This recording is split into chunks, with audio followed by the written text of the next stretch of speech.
Here we're given a rational function, and then number 1 asks to find the domain, number 2 asks to determine the open intervals for which the function is increasing or decreasing, and then step 3, find the open intervals where the function is concave up or concave down. Let's begin by determining the domain of the given function. When working with rational functions, we must exclude values of x where we'd have division by 0 or where the denominator would be equal to 0. So for number 1, to find the domain, we'll determine which values of x we must exclude from the domain by setting the denominator equal to 0. So if we set 3x plus 1 equal to 0 and solve, we'd subtract 1 on both sides. So we'd have 3x equals negative 1, divide by positive 3. So x equals negative 1/3 would make the denominator equal to 0, meaning we'd have division by 0, and therefore the function would be undefined.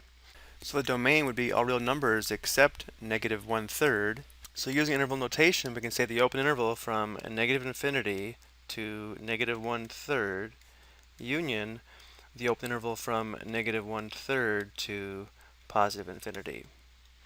Some textbooks also just say x can't equal negative 1/3. Or we could say all real numbers except x equals negative 1/3. So there are several ways to express the domain. And now let's determine the intervals for which the function is increasing or decreasing.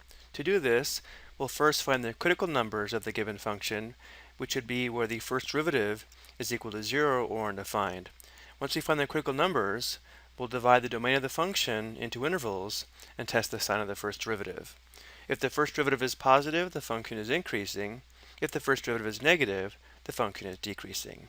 So let's go ahead and find the first derivative on the next slide. Notice we'll have to apply the quotient rule in order to find our derivative given here. So f prime of x would be equal to, we'll begin with the denominator, which would be the denominator squared. Our numerator is going to be the denominator times the derivative of the numerator minus the numerator times the derivative of the denominator. So now we'll find the derivative here and simplify. Our denominator is going to stay the same. The derivative of 2x plus 5 would just be 2, so we'll have 2 times the quantity 3x plus 1 minus the derivative of 3x plus 1 is 3, so we'd have minus 3 times the quantity 2x plus 5. Let's go ahead and simplify the numerator. If we distribute, we'd have 6x plus 2. Here we'll distribute negative 3, so we'd have minus 6x minus 15.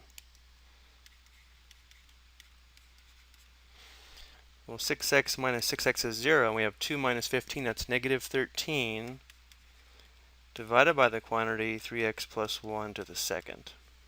And again, the critical numbers occur where this function is equal to 0 or undefined. Well, notice how the numerator is a constant, so this will never equal 0. But notice how it is undefined when we have division by 0, or when the quantity 3x plus 1 equals 0. If we solve this for x just like before, we'd have x equals negative 1/3. This is also the same value where the function is undefined, and we do have to consider this value when determining the sign of the first derivative. It could change signs to the left and right of negative 1/3. So now let's go ahead and set up the intervals to test the sign of the first derivative. Because our domain was all real numbers except x equals negative 1/3, because the domain of the function was all real numbers except negative 1/3, and the first derivative is undefined at negative 1/3, our two intervals to test will be from negative infinity to negative 1/3, and the open interval from negative 1/3 to infinity. So now we'll test the sign of the first derivative in each of these intervals to determine if the function is increasing or decreasing on that interval. So for this first interval, let's go ahead and test x equals negative 1. So f prime of negative 1 would be negative 13 divided by 3 times negative 1 plus 1. We don't have to find the exact value. We just have to determine if this is going to be positive or negative. And notice how we'd have a negative divided by a positive value, and therefore this is going to be negative or less than 0. So the first derivative is negative over this entire interval, and therefore the function is decreasing over this entire interval. And now for the second interval, let's test x equals 1. So f prime of 1 would be equal to, again, negative 13 divided by the quantity 3 times 1 plus 1 squared. Again, we'd have a negative divided by a positive, which is negative or less than 0, and therefore the first derivative is negative over this entire interval. So again, the function is decreasing over this entire interval, which means the function is decreasing over its entire domain. Let's go ahead and check this on the graph. Notice that x equals negative 1/3, we have a vertical asymptote.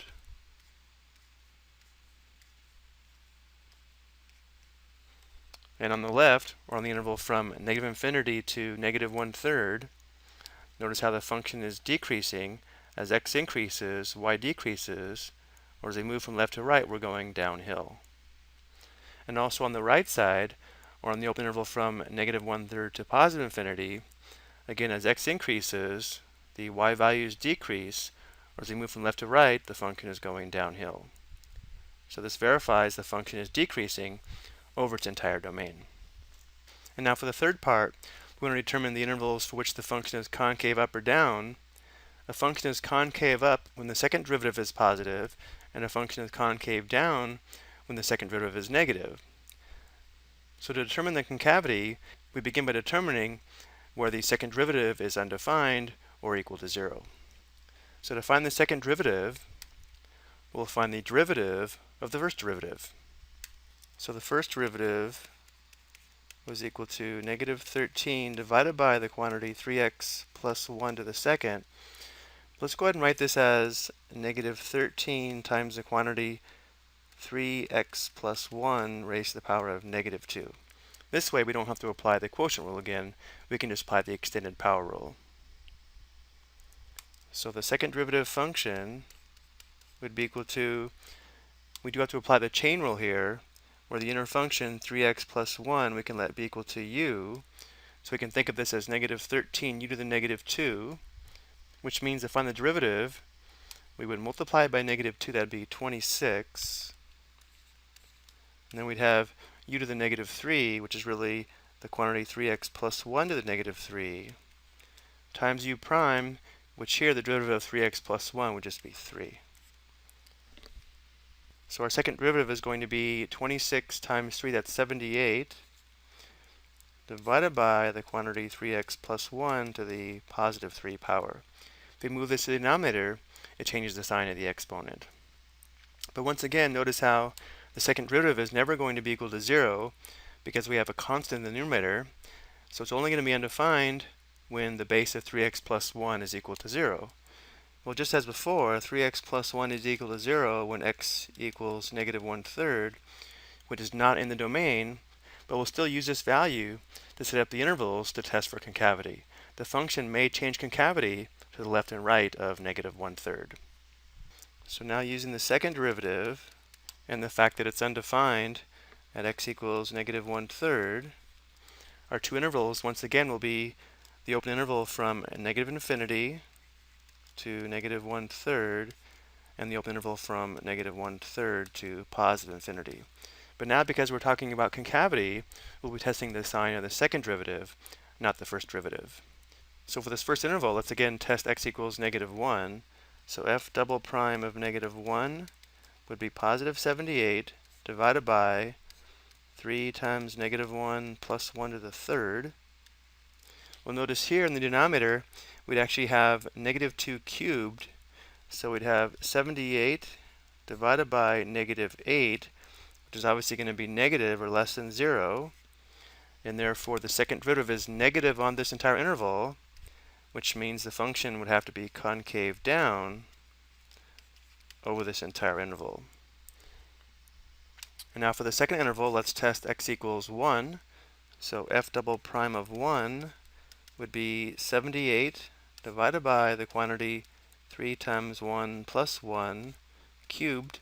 Well, we should be able to recognize this will be a positive divided by a positive, which of course is positive or greater than 0. And therefore the second derivative is positive over this interval, meaning the function is concave up over this interval. Let's go and check the concavity graphically as well. Remember, if a function is concave up, it resembles this shape, and if a function is concave down, it resembles this shape. So looking at our function, notice on the left side, we're on the open interval from negative infinity to negative 1/3. This piece here is concave down. It resembles this piece here. And then on the right, notice how this function is concave up, which is the open interval from negative 1/3 to positive infinity.